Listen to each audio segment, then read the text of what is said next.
Александра Ивановска режија, само тоа да го ревидираме, ве молам. Ќе ја имаме денеска за сите вас утрово во живо од Љубљана, Словенија. За прв пат во оваа телевизиска форма, иако јас сум фан на тоа што таа го работи заедно секако со The Rimers, групата со која што работеше токму за синглот кој што го слушам премалку на Телма телевизија, во живо утрово не поздравува таа. Се надам дека ќе нема да имаме препреки можеби во квалитетот, да ја слушнеме добро и за сите вас да уживате во разговорот токму со оваа наша прекрасна дама Александра. Голем поздрав од Скопје, од студиото на Телма телевизија. Се надам дека добро не слушаш. Здраво, Марко. Прве слушам. Супер, драго ми е. Мора да ти признам дека последниот период и лично ти честитам дека ова е песна која што вистина стана голем радиски хит последниот период и мора да признам дека ова е песна која што е малку нетипична и конвенционална. Сега јас не можам да кажам, не сум професор по музика или пак кој што се бави некако со музика професионално, меѓутоа не е типична тема која што има нели строфа рефрен, туку целата песна има некаква посебна естетика и ја уживате од почеток до крај.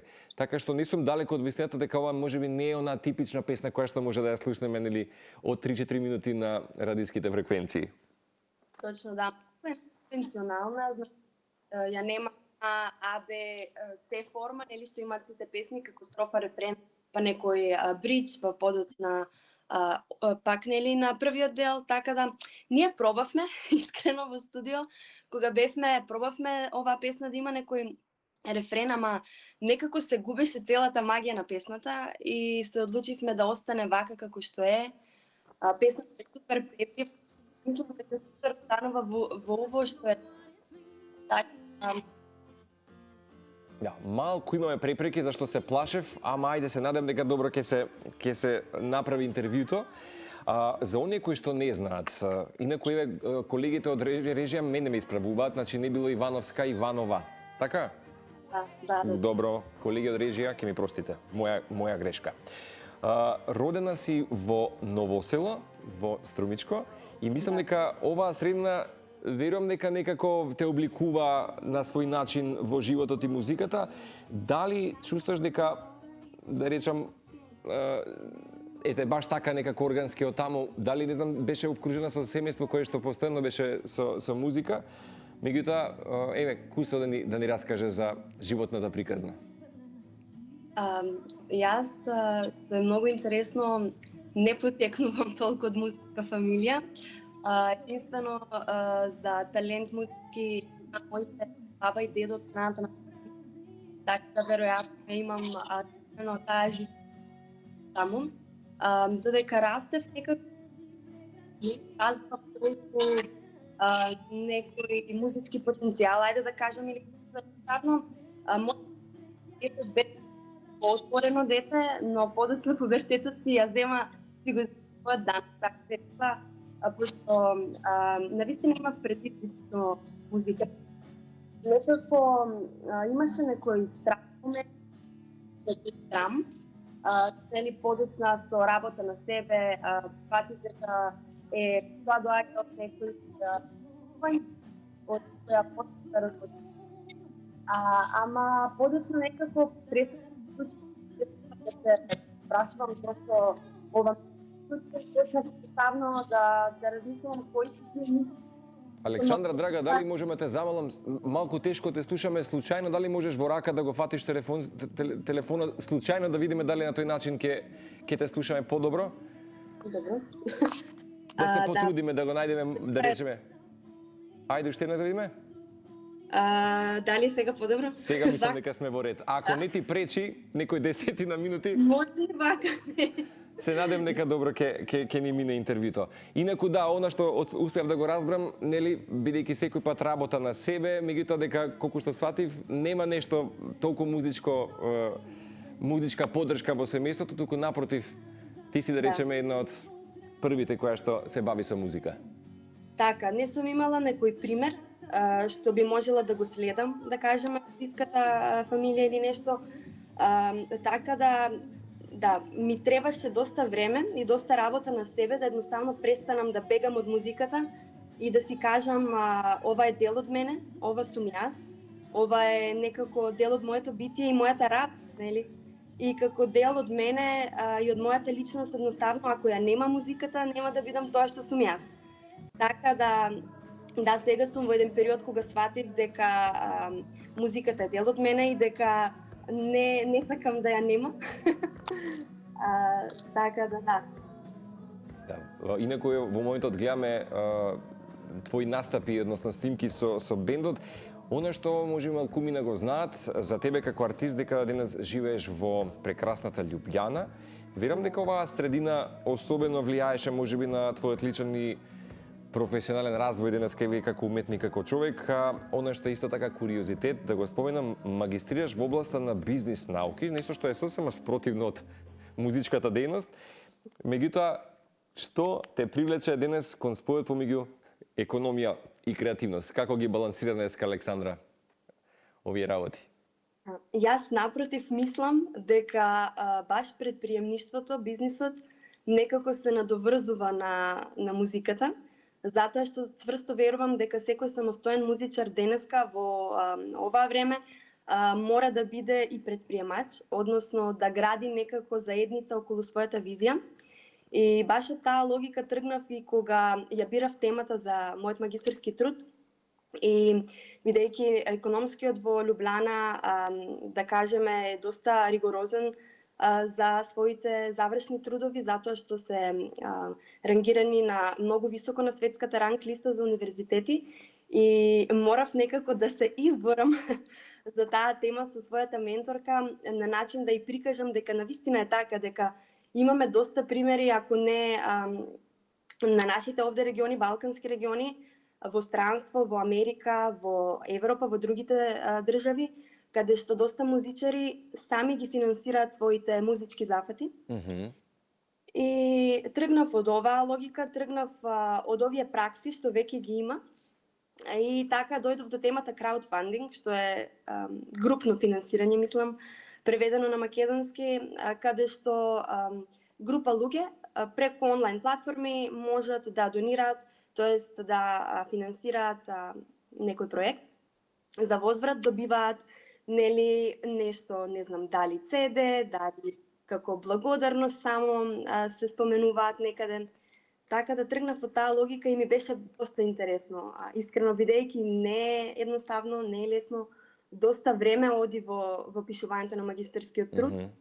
Така да мене ми беше тоа задоволство, затоа што беше стварно тема што ми е интересна. Да, и особено знаеш да истакнеш во твоите дадени интервјуа дека особено си горда на магистерскиот труд. Што беше неговата суштина и зошто беше толку значаен? Така, суштината беше дека сакав да прво за музичарите да отворам еден друг видик, да видат дека старите модели што се со продукциска куќа и договори, дека да, и тоа е начинот, дека постојат и други начини, дека сега посебно кога живееме во еден дигитализиран свет, имаме буквално многу можности на опат, дека постои еден друг начин да ги нив по една страна да ги усмерам да размислуваат во тој смер сами, да пробат да ги финансираат своите проекти, а од друга страна и малку да ја преиспитам каква е климата овде, колку се луѓето запознаени со овој модел на финансирање, бидејќи е доста иновативен и нов. И што ги поттикнува? Што би ги поттикнало да, не знам, да мене, да кажеме, ако јас собирам пари за некој проект, за некој видео спот, за некоја песна, што би ги поттикнало да мене ми речат денеска моите, не знам, 2 евра за кафе ги давам за Александра. Јасно. Добро кажано. Имеку, дали вистина во моментот чувствуваш дека и стартап, да речеме, сцената во моментот е во вистинска експанзија? Имав прилика да говорам на истиве овие работи, бидејќи тоа е доста примамливо можеби за младата популација. И како е оценуваш можеби стартап климата во Словенија, во Љубљана, особено можеби за вака креативни индустрии? Да.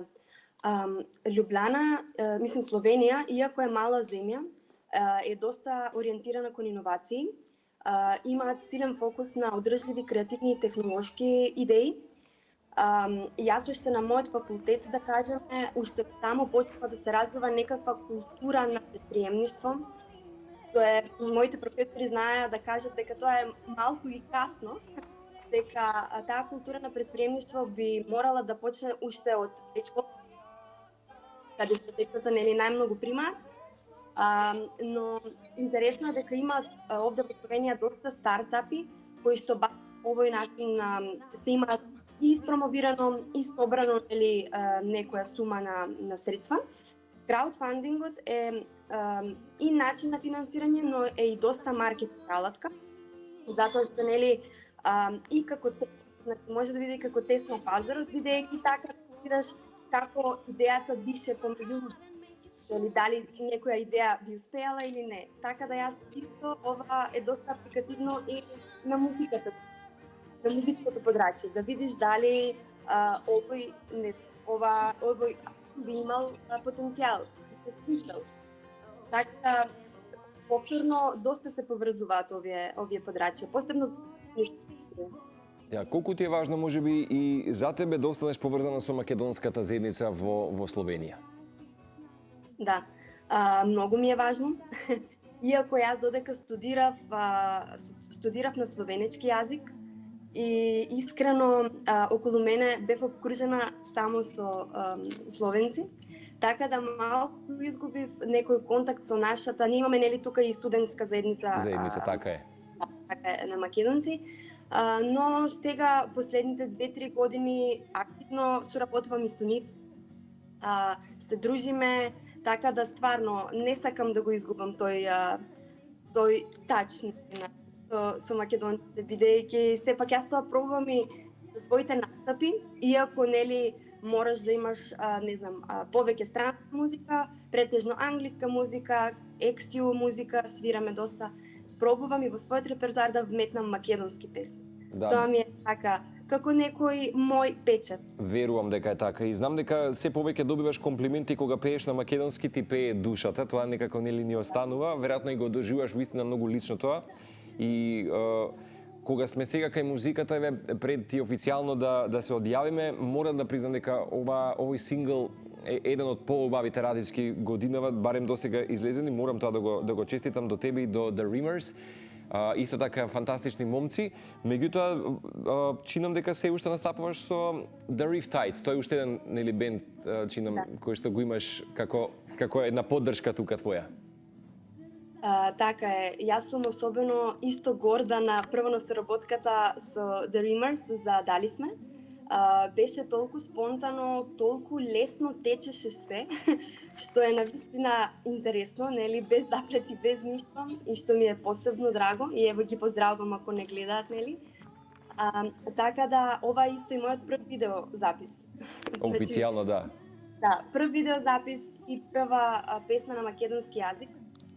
Така да, ми е стварно супер што се убаво испадна. И друго што сум горда е дека со мојот бенд, The Riptides, ја изведуваме песната во живо. Од бендот дечките се двајца словенци и сега на ново имаме еден член од Хрватска. Така да ним кога изведуваат македонски песни, ним е супер. Прекрасно. Не само што свират и бек вокали ми пеат на македонски, така да. Прекрасно. И одлично, мора да признам дека и спотот е многу достоинствен, рафиниран, така некако ја символизира таа чистина додека се слуша и музиката, текстот е фантастичен. Така што ќе честитам уште еднаш за овој проект. Верувам дека наскоро ќе дојдеш повторно во посета на Скопје да можеме да уживаме во твој настап и еве, можеби следно нешто што може да го најавиш и за нашата македонска публика? Моментално работам на доста проекти. Сега моментот нема да откривам многу, но ете еден топол повик до сите наши македонци овде во Словенија, бидејќи повеќето време го минувам овде. Доколку не знам им треба некој бенд, некои настани, слободно да не исконтактираат на социјалните мрежи. Ние стварно радо го ставиме ова што го правиме, така да сме секогаш отворени за работа. Од се срце ти благодарам за одвоеното време. Уживај во Љубљана, претпоставам дека таму и добро времето, добро ве служи периодов? Да, времето е супер, искрено за Љубљана, имаме сонце, супер. Овие денови е сонце и да, и расположението е одма друго. Верувам, верувам.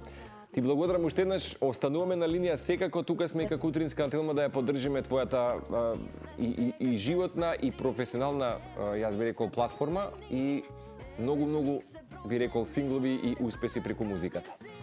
И благодарам од срце на поканата и ми беше мило и се надевам ќе имаме пак соработка и во иднина.